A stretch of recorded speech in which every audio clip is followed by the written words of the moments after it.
గురుగారు, ఈ కార్తీక మాసంలో తులసి ఆరాధన ప్రత్యేకత ఏంటో తెలియజేస్తారా? నా తులసి సమో మాత. తుల అంటే ఇప్పుడు తులాదండము అని అంటాం కదమ్మా మనం. అంటే దాన్ని దీన్ని సరిచూసేటువంటిది తాసు అంటాం కదా.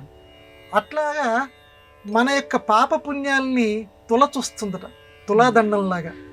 తుల చూసి అమ్మ తల్లి కాబట్టి, తులసీమాత ఆవిడ తల్లి కాబట్టి వీడు మనం ఎంత పాపం చేసినప్పటికీ వీడు ఒక నమస్కారం పెడుతున్నాడు కదా. అందులో ఈ కార్తీక మాసంలో నమస్కారం పెడుతున్నాడు కదా.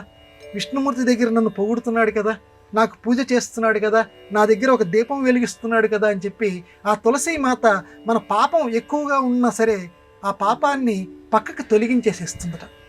ఎందుకంటే విష్ణుమూర్తికి చాలా ప్రియమైనటువంటిది కాబట్టి తులసీమాత. కాబట్టి ఆ తులసి కోట దగ్గర ప్రతి వాళ్ళ ఇళ్లలోనూ తులసి కోట అనేది తప్పనిసరిగా ఉంటుంది. అది లేనటువంటి ఇళ్ళు చాలా తక్కువ. కాబట్టి ఈ తులసి మాత ఈ ప్రత్యేకంగా ఈ కార్తీక మాసంలో అమ్మవారి దగ్గర ఒక దీపం గనక పెట్టి మనం మనస్ఫూర్తిగా అమ్మ నేను చేసినటువంటి పాపాలు వాటన్నిటినీ క్షమించు అని ప్రార్థన చేస్తే అమ్మ ఆ తులసి ఆకంతోటి తీర్థం గనక మనం పుచ్చుకోగలిగితే, ఎందుకంటే చివరి మరణ సమయంలో కూడా తులసి తీర్థం ఇస్తుంటారు కదా, అందుకే ఎవరికైనా సరే అభిషేక జలం అంటారు. ఆ తులసి జలం గనక మనం పుచ్చుకోగలిగితే, ఒక్క బొట్టైనా సరే లోపలికి వేసుకోగలిగితే, అప్పుడు అది తీర్థంగా గనక మనం గ్రహించగలిగితే మన పాపాలన్నింటినీ కూడా అమ్మ సంపూర్తిగా తొలగించేస్తుంది. అందులో కార్తీక మాసంలో విశేష ప్రభావం కలిగింది తులసీమాత.